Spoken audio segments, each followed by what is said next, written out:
Što ima, Zagreb? Did I say it right? Sorry, I had to do that with the cam. I never did that, so I wanted to share, like, to my family how it is like to come on stage and to talk to like a huge crowd of people. So, thank you for sharing time with me. So, yeah.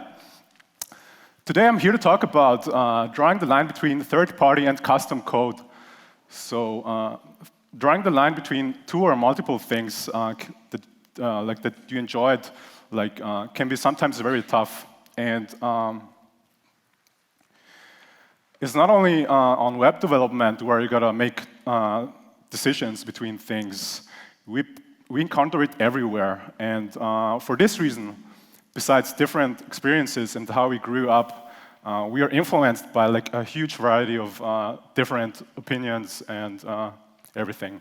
So as a developer and as a software engineer, we're constantly thinking about how we write code, which means we are continuously like making many decisions without even noticing it.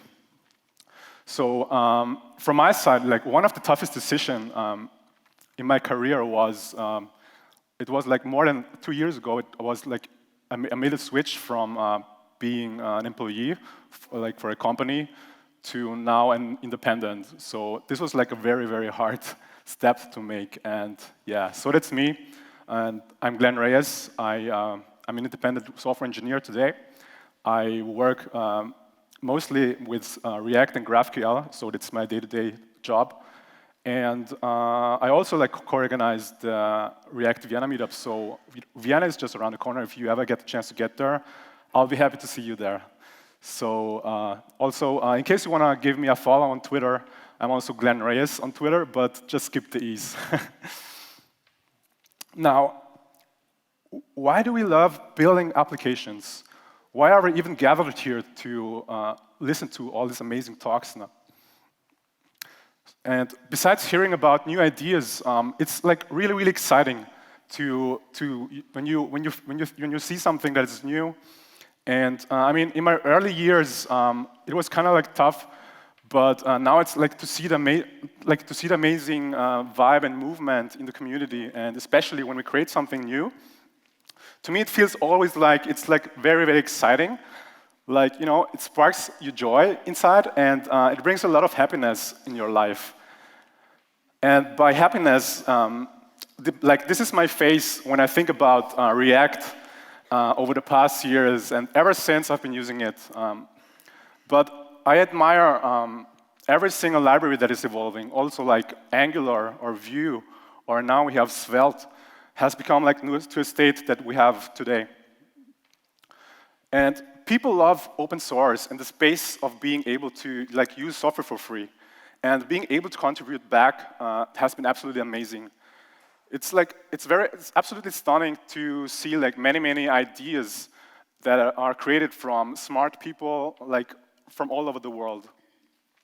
And I love this quote by the Dutch post-impressionist painter Vincent van Gogh, which is great things are done by a series of small things brought together. And it often happens over time that great things are done, taken from ideas that happened from the past. And in open source, we'll find it a lot, like really a lot of small things. So often we encounter things like libraries, frameworks, etc., that are very similar, but yet a little bit different, right? So which leads us back again to which way to use, what way to go. So we're back at drawing the line, like making a decision, choosing between frameworks and libraries, etc. Now let's take a step back and ask, how do we actually decide on things? What is going on step by step during that procedure? For example, when it comes to choosing the right form library in React, it's first you probably do is like you go to Google, make your research, and then you see, oh cool, there's Formic, there's Final Form, there's Redux Form, but what is the reason why you go for X over to Z, or what makes X easier over Z? Same goes with data libraries. There's, you see a lot of people like using Formic, Moment, and for maybe the more functional people, there's DataFNS, and you think of like, does maybe one support all my desired APIs, or maybe how well documented or maintained is X over Y and Z. Same goes with ID generators, like what fits probably more for Postgres databases or graphical objects. And I found to make a really, really good decision is not as easy as you think. So it also really takes you time until you find a way that is reasonable, comfortable to make. So making decisions are really, really hard and time-consuming. Now, I want to share some approaches that I found I did, but I wouldn't recommend to do it. So it's just what I usually do, but I would actually get better at this. So one is, I'm like, just pick whatever. I'm like, just pick the first, and if you think that's okay, try it out. And if there's something that you don't like, or there's something that won't work for you, then maybe just say bye and thank you. Let's go for the next. And that's cool. I mean, I like it. It works most of the time. But after maybe the 10th time, or I don't know, I'm like, oh, it still doesn't work. This approach is not so bad, but yeah, I move on, and make another approach. So other than that, sometimes what I do is I carefully look into the library. I make a thoroughly a profound research into the library. Like I check every single API. Who was the author? What was the intention why this library exists? And then I start to inspect it, and then I start creep the hell out of the library. And yeah, half of the day is going on, and then I start I do the math, I do all the research and everything, and I basically get obsessed and crazy about the entire construct of the thing. And yeah, what happens in the end is I just get completely exhausted, and instead of I shipped something, all I was able to do was I was learning too much about it, right? So I forgot basically what I actually wanted to do. And I often bump into the situation where I think a lot more about what I need over of what my users actually need with the product that I'm building, which is essentially more important. And lastly, of course, you love to just write code because we are developers who are so passionate about writing. And you're like, why not just rolling your own code and do it, right? So, but man, if I'm just doing everything, then I'm running away from time. So I'm rolling your own means, rolling your own code means it will cost you a lot of time. And not only time, but also maintenance, fixing all the bugs that you create. So our job as a developer or engineer is to find the right balance intrinsically. And it doesn't matter whether you are an architect or an engineer or a developer or a code monkey or a ninja developer, a magician, or a developer at avocado or even a banana, I don't know. So in any case, we do have to make this architectural decision, whether you know it or not. And we make the decisions that we have learned to make as an engineer. And we do also these kind of micro decisions that we don't even notice that we do it because it just happens intrinsically, intuitively. And for the some that we do notice, they can be pretty hard to make sometimes. And if we spend too less times for the ones that are kind of important to make, for example, very, very hard decisions that have a lot of impact in the future. And if they are not very well thought out enough, they can lead to huge and costly problems. So we should be aware of these kind of decisions. Now, here's a short list of things when it comes to decisions. So, for example, complexity, how complex is something that will solve my problem? What does the browser support look like? Or how about speed? Which one loads faster? Does it meet my loading time budget? And we have API, does it fit well with, in my use case? How about composability and stuff? And size, performance, budget, and fixing bugs, like how many critical bugs and essential bugs does the library that is out there have? Dependencies, documentation, like how well is it documented? How well can my new developers adapt like the library? Time constraints, which is not tied to like a library, which is more about how much time can I invest now for adding this specific feature? Is probably better rolling my own, or probably will I save more time with like just getting something that is out there? Another thing is development environment. Like, does it have maybe plugins that I can add to my editor, or legal like license, legal stuff? Can I actually use that in my company? And yeah, I'll touch a few interesting aspects. So, for example, how can we measure complexity? Now, here's an interesting snippet that I came across by Kenzie Dodd's talk at React Amsterdam.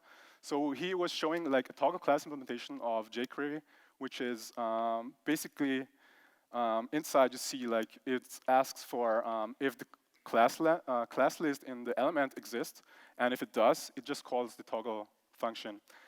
And otherwise, it just does it everything manually. And if you look closer at this part, you might be wondering, wait a minute, what is happening here? Does this part of code actually run when my users use the app?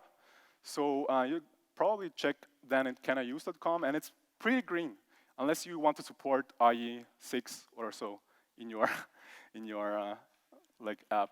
So I think most of us won't need this code, and you could probably cut it down to like this, which could be essentially only like using the native API. Now, another important aspect is like size. How to determine bundle size? So one is there is bundlephobia.com that shows you like the gzip or the minified and gzip size, and it's nice to use, nice to have, and it gives you like a little bit of grasp of when you just want to look up or compare different libraries that kind of like do the same. And there's the same thing for VS Code that gives you their information right next to your import. So it's called import coast, and it's really neat. So I forgot to run it, but yeah. You'll see here an import, and yeah, it just shows you right next to your import the size of what you just imported, which is also neat to have in the editor. Measuring performance. So we have nice browser tools like in the Google Chrome, right in there. So it shows you like how much each of the assets that you have that is loaded, how big are they? Like, and it shows you like things like protocol, the waterfall requests. We have even like auditing tools like Lighthouse by Google that gives you tips or hints what you can do better in your application. For the Webpack users, there's Webpack Bundle Analyzer. It gives you like a great overview of how big are the some critical components. Are some of them too big? And some of them are even like used. You even have them like multiple times, and you may want to like unify them into one or so. So this is pretty neat to visualize of your bundle. And Webpack Performance Hints, which gives you like a warning if you exceed a certain limit. Then that's pretty neat if you maybe accidentally add something that suddenly blows up your bundle. So it's pretty neat to have that one. So, and getting it all right, like getting more a bit about use in decision making will take you some time. And especially in web, when we see new libraries every day. And although we see the vibrant movement in web development, it's good to keep in mind that we don't need to use the newest and greatest library out there that just came out. It's fine to use whatever works best for your team. Use whatever solves most of your use cases. And it's amazing to contribute back that comes from the open source community, especially we see popular libraries that are being actively maintained by both dedicated open source devs and devs that are just passionate about the library. So if you use something from open source, it's likely that you get stuck. And if you get stuck, it's likely that your bugs has been fixed elsewhere. And questions that you have, they are getting answered really quickly. And getting help for free is just really, really powerful. And why is it so powerful? Or better, what makes people feel so powerful? It's not money, it's not the status, and it's not probably the coffee out there. You don't always have problems in your code, right? gotta find problems in other people's code. And that's why people, sorry, you wanted to take a photo? People love solving problems. And that's why we're here. If there wasn't any problem, if there wasn't anything that we solve, then why would we be actually here? Then we would probably don't have a job, so we would probably be unhappy, and it wouldn't make sense like to earn money for that, because we wouldn't do anything. Now, how are problems solved in web development? Again, the aspect that I've already touched many times is by mostly making decisions, and they are simply anywhere. Now, how to decide what library to use? Also, how can I find out that the library that I intend to use is potentially too much? For example, if the tool that you need is something that should open a screw, then probably you want to find something like this and not this, because who needs this if you just want to open one screw? That doesn't make sense. Unless you have tree shaking configured or anything that can drop like unused code into your production build, then you probably can use this. And also, if you're unsure what you're actually using, look into the source code. It gives you a better feeling what will actually be going on in your production code. Also, take a look into your node modules. Like, node mod is your friend. Don't be scared about like seeing production code. It will be fine. It makes you more aware of what you're actually using. Besides, if you feel that the library is the right thing, but at the same time it's not, you always want to invite, or you are always invited to file an issue. Let the maintainers know about your problem, ideas, and improvements. Worst thing that you get is it gets ignored, and you can fix it. You can fix the problem yourself. And the best case is that you land a merge API and help potentially thousands of other devs that you don't even know in the entire world by fixing the improvement that you have just contributed. Now, should I pick the most library before we go into the question? It's like, what makes a library actually popular? What is popularity? So I think probably many of us, and sometimes me, GitHub stars is an indicator of popularity. And some uses GitHub stars combined with active maintenance. The community, how many people are talking about, like, what are the different platforms? Like, are people talking about on Twitter, Stack Overflow, Spectrum, or whatever? And yeah, these are like this is like my initial like feeling when I try to figure out what is popularity. And another indicator is to take a look at the NPM downloads. So NPM stat is a neat thing, but it can be screwed up time because CIs also downloads things, and this often leads to false positives. Another thing is Google Trends. So you can look it up there, but it's only nice for like bigger frameworks. So it might not work for your little tiny NPM library that you just uploaded. Now back to the question, should I pick the most popular library? Personally, although it feels quite right and makes fun and is also quite tempting, I wouldn't feel comfortable to give here actually a positive answer. But how about writing my own? Like, how about rolling my own code? And it's quite similar. Like, it really, really depends.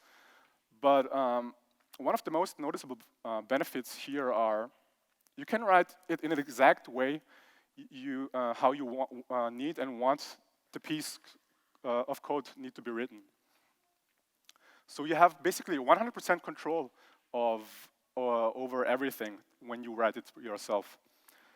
And this is kind of like both good and bad, because since you have full control, it's also like your responsibility to maintain and keep track of the code.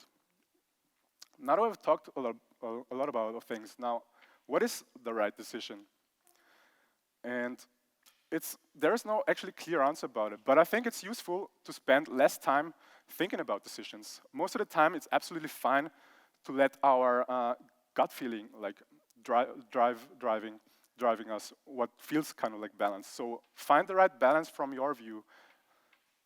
Everyone has different opinions and experiences, and discuss and try to find out a solution that makes us all happy.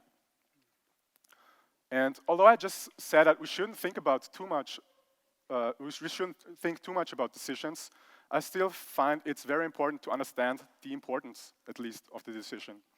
So I also think that, that any library that has the capability to reduce the risk and, and negative impact is also already a win and definitely worth to take a look at. So in general, we should keep in mind that what we want is, we want to try to get the best outcome, but reduce potential risks. So this means if the library solves at least or around 80% of your problems, then it's actually already worth to consider. So also the Pareto principle applies here pretty well. So nevertheless, decisions has to be made, whether we want it or not. And not only the decisions, but we have to make good ones. Like strive for making clean decisions. Make sure that decisions are well discussed and well thought out. Try to make decisions that feel right. Find out if they give you a positive impact. And right does not always mean right. Sometimes going the other direction is also the better decision than going the right one. Like try to find like also reasonable decisions. Decide on things that can always be argued. Why are things like this and that, right? So also keep in mind that every time we add more code into the library, we increase the spectrum for new bugs. And don't always go for the safest path. Try taking risks sometimes, and because sometimes these are the things that keep you moving forward. Take risks and be creative. And don't forget, if you create something, always start simple. Don't make it too complicated. Don't think about performance too early. There's a reason why things are being open sourced. And don't always use the latest and greatest that worked for you. So keep good practices that worked in the past. Think from the inside. You don't have to use it because it's new. So think, use whatever makes you productive, what makes you more enjoyable to work with. And don't let new things intimidate you. Use whatever works best for you. For example, in React, with the new hooks, class components are still fine. So they will stay as they are, and it will be fine to keep using them. Also, write the best code that it's possible. Because one day, when the old code becomes legacy, and if they are great, we'll enjoy them even more, like using older code when we use them now. So we should be mindful of the fact that we don't really know what requirements will be placed upon our code in our future. So this means when we have a decision made in the past, it can be that in the future this kind of decision doesn't apply like in the past. So my last couple of slides, keep using the code what you know best, because it helps you to keep fast and efficient. And most importantly, never stop learning. And especially never stop learning new things. So that's all. Thank you very much.